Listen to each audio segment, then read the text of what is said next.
Veteran. Chief Scott Dingee. Good afternoon. My name is Scott Dingee. I'm the Assistant Chief over Crimes Against Persons for the Investigations Division. This morning at approximately 2:30, patrol officers in the Arlington area were dispatched to a residence in the Arlington Road area. When they got to the residence, they spoke with a mother and her daughter who was in her early teens.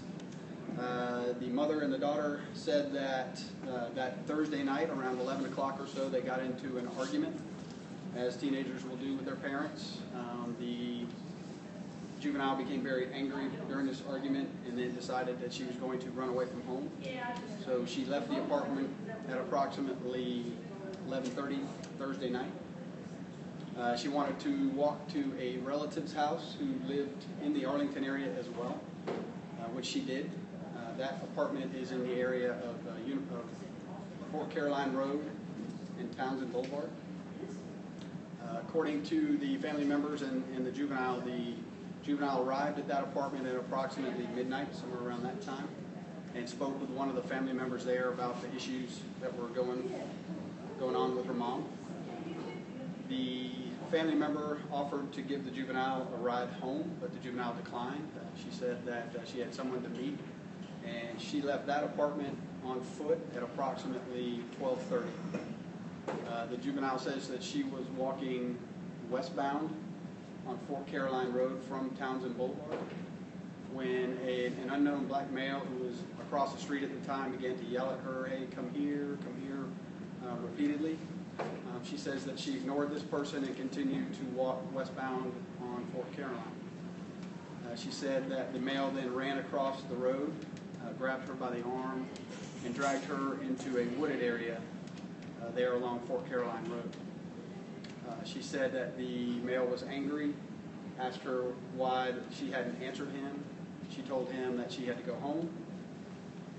He then told her to disrobe, made her take off her shirt, and then perform a sex act on him. When that sex act was over, she then was allowed to leave. She walked home, and she got home about 2:30 in the morning.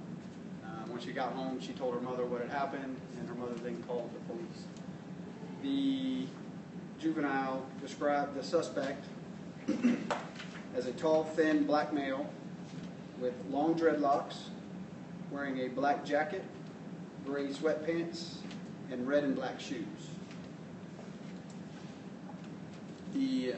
Once the police arrived and spoke with the mother and the juvenile, she being the juvenile, was taken to the First Coast Child Protection Team, where she underwent a medical exam and a forensic interview, which took several hours. At the conclusion of that, she returned home. Detectives have been working the case since approximately 5 in the morning or so. They have not been able to locate the exact spot where the juvenile said this occurred. However, we do have evidence that we have collected, that we are processing, and we were attempting to locate additional witnesses. At this point, we don't have any reason to believe that this is connected with the 8-year-old case from that same area, from the University Boulevard area. Given all the circumstances with the description of the suspect, the method that this happened, and all those circumstances, we do not believe that they are related at this time. However, any and all evidence that we have in both cases will be compared against each other to make sure that is the case. We are working with the patrol officers in the area to make sure they're aware of what this suspect looks like, so they can provide extra patrols in the area. We've also contacted our offender tracking unit to go into the area to contact any known offenders that live in the area. And we're also working with the school board police to make them aware of the situation so that they can take the proper precautions as well. We have researched back through our cases in the recent past. We haven't located any cases that are similar in nature other than the 8-year-old girl case. But of course, that's something that we always check for. But we don't have any other similar cases at this time. We'd like to take this opportunity, or give parents especially this opportunity, to once again have a discussion with their children about safety precautions. We certainly want the parents to be aware of where children are at all times, especially during the late night hours. Obviously, these situations are very unfortunate.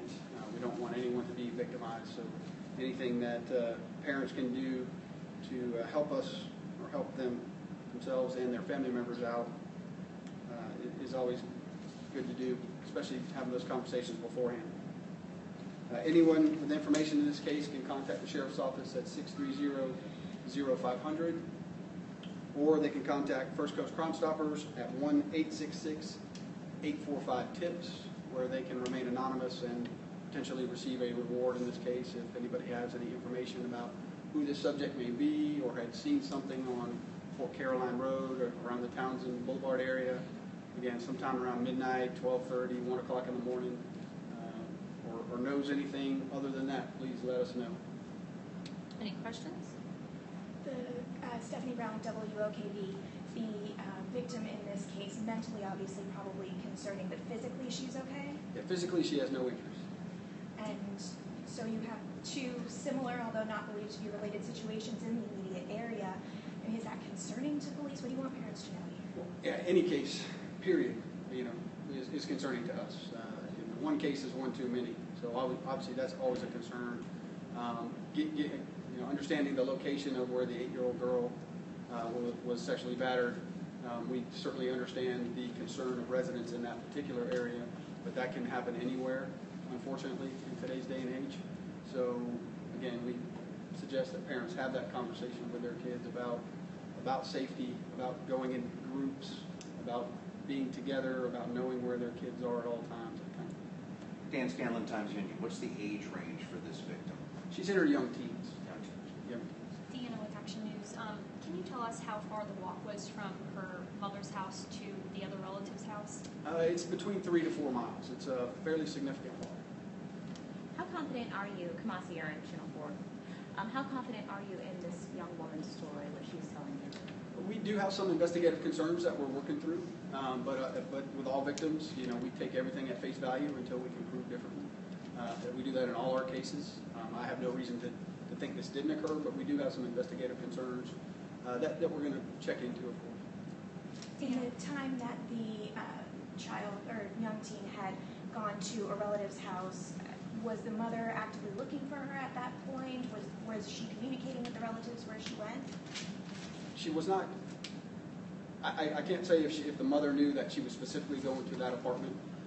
The mother was not concerned about her location. The mother knew that the girl had left the house. I think she kind of was giving her a cooling off period. I can't say for sure she knew she was headed towards that specific apartment, but the mother was not actively looking for it. Was there any physical argument between her and the mother, or was it just verbal? No, it was just a verbal argument, no physical altercations. Any other questions? You mentioned that she said she was going to meet someone. Do you know who at this point who she was going to meet? That's one thing that we're still looking into right now. And will there be increased patrols at schools? I can't speak for the schools. You'll have to ask the school board police that, but I can speak for the patrol officers in that area, and yes, there will be additional patrols in that area. All right. Thanks, Chief. Have a good week.